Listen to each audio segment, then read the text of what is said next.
honorable ministers, respected dignitaries on the dais, senior officials from ministries and utilities, expert speakers and delegates, DUM 2025 partners and exhibitors, supporting organizations and media partners, it is my privilege and pleasure to extend a very warm welcome to all of you to the 9th edition of Distribution Utility Meet.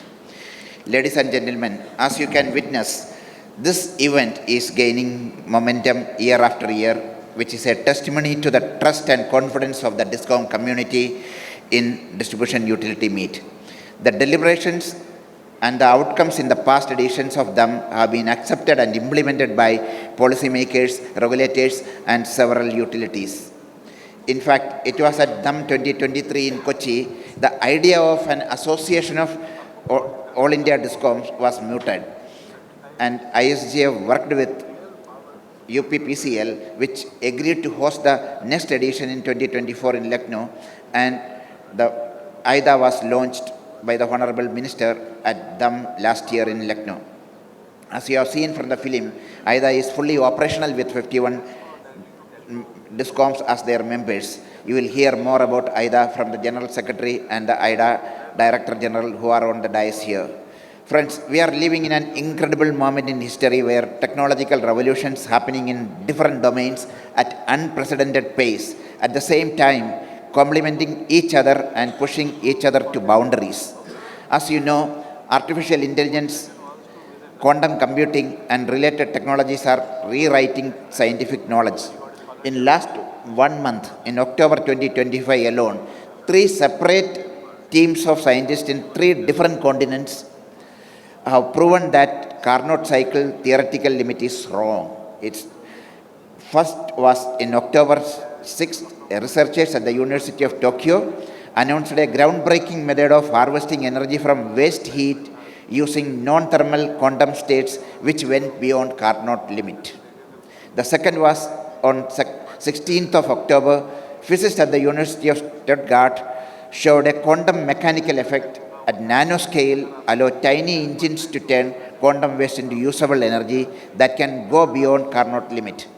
Then on October 22nd, Google's quantum echo algorithm verified beyond Carnot limit designs are possible in molecular systems. This is earth-shattering because all automobiles and all fuel-based engines which you are using today for over a century are all designed based on Carnot principles. And the second law of thermodynamics, which we have proven is not correct. Many things can go well beyond 50% of the efficiency. This is monumental. It can also reduce the cooling cost of quantum computing by up to 50%.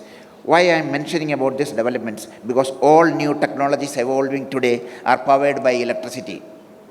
And much more of electricity will be needed in the near future. All new technologies, be it artificial intelligence, robotics, or solutions for decarbonization, all are run on electricity.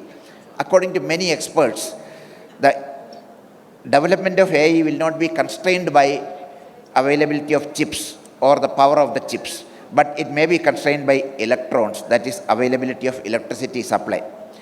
A decade ago, when distributed generation became common and consumers were connecting their rooftop solar to the distribution grid, when two-way power flow started happening, the consumers started becoming prosumers.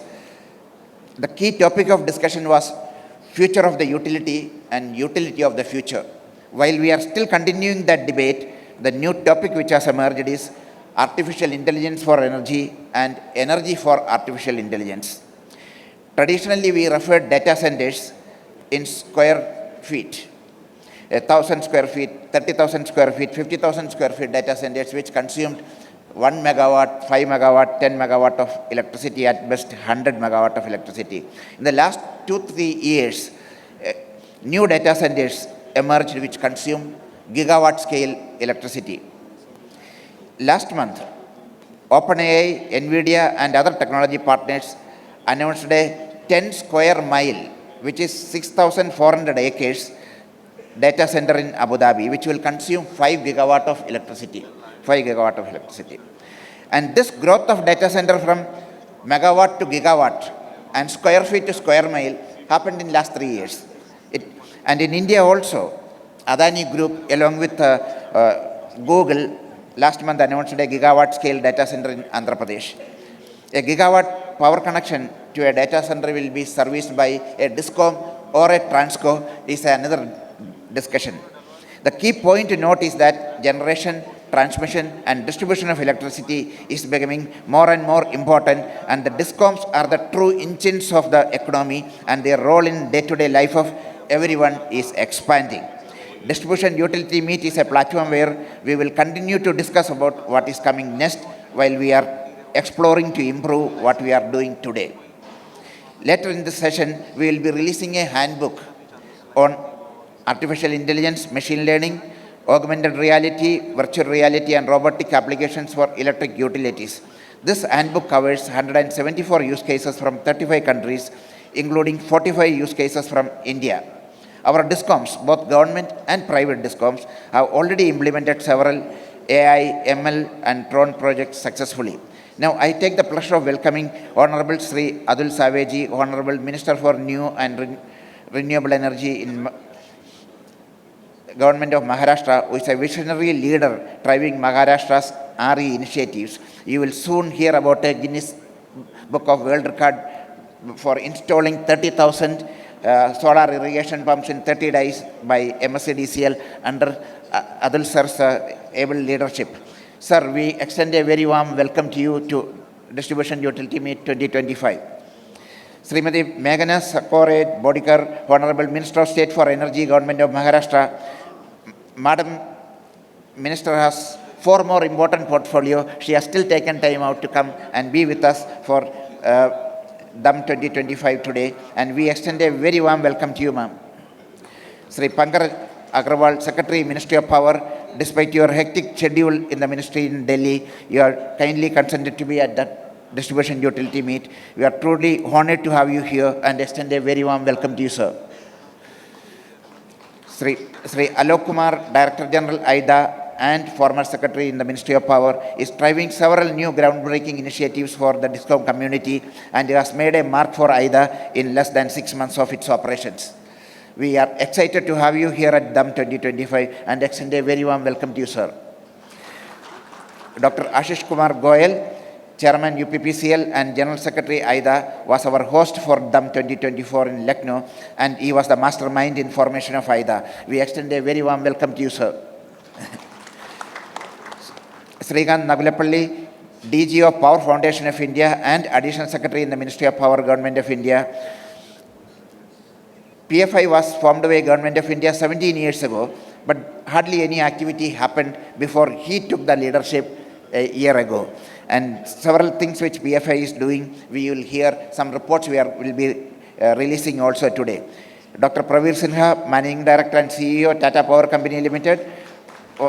Tata Power was our host and co-host utility in all editions of Distribution Utility Meet from the very first edition in 2017. With your support and guidance only, we could enhance the level of DAM to where we have reached today. We extend a very warm welcome to you, Sinha Sahab.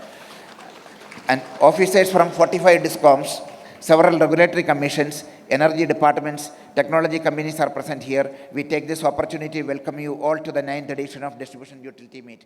Thank you very much.